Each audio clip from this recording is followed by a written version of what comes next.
Nilinaw ng PHIVOLCS na hindi konektado ang sunod-sunod na lindol na naranasan sa iba't ibang bahagi ng bansa. Pero babala ng ahensya, posible pa rin mangyari ang The Big One sa Metro Manila na magiging mas mapaminsala. Nasa frontline na balitang yan, si JC Cosco.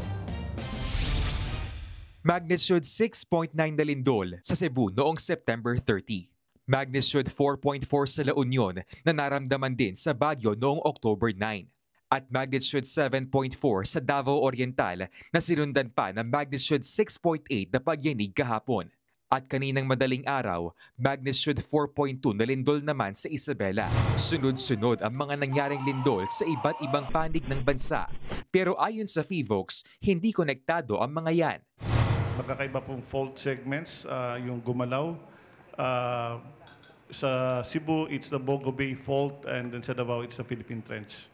And then yung meron din tayong lindol sa Baguio, Philippine Fault naman yung source nun. Hindi rin daw aftershock ng magnitude 7.4 na lindol ang nangyaring magnitude 6.8 na pagyanig sa Davao Oriental. Hiwalay na event daw yan na kung tawagin ay doblet, na bihirang mangyari. Ang definition kasi natin ng magnitude, ng aftershock rather, is that it's one magnitude lower than the main shock. So the main shock natin is magnitude 7.4, and the aftershock that we would expect would just be around 6.4. It's the same concept with the stress transfer. So one event would cause another. Libo-libo na ang naitalang aftershock sa Cebu at Davao. Pero bakit nga ba naging mas mapaminsala ang lindol sa Cebu kumpara sa Davao kahit na mas mababa ang magnitude nito?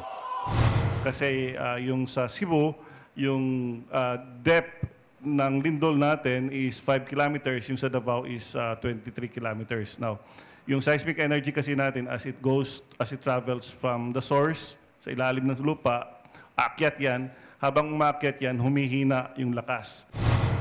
Giit pa ng PHIVOLCS, dapat din paghandaan ang paggalaw ng West Valley Fault na magre-resulta sa pinangangambahang The Big One o magnitude 7.2 na lindol sa Metro Manila. Hinog na raw kasi ang West Valley Fault na huling gumalaw noong 1658. Pag nangyari yan, posibleng umabot daw sa 48,000 ang masawi sa Metro Manila at mga kalapit probinsya. Kaya bukod sa mga earthquake drills, dapat daw mas paigtingin ang pagsusuri sa integridad ng mga gusali. Samantala, ilang apektadong residente ang nakararanas ng disaster fatigue ayon sa Department of Social Welfare and Development. Nahirapan silang matulog, nahirapan silang makarelax, lagi silang nagbalisa, nag-aalala. Kasi nga, ibang-iba ang lindol doon sa Baguio.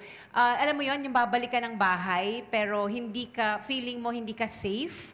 So, nandun yung takot, yung pangamba. Tuloy-tuloy naman daw ang psychosocial debriefing para sa kanila. Higit 217 million pesos na halaga ng assistance ang naipamahagi ng DSWD sa mga naapektuhan ng lindol sa Davao at Cebu. Nagbabalita mula sa Frontline, JC Cosco, News 5. Mga kapatid, Andre Felix po. Iba na ang may alam at may pakialam sa panahon ngayon. Para po sa tuloy-tuloy na balitaan sa Frontline kahit weekend, mag-follow at mag-subscribe na sa social media pages ng News 5.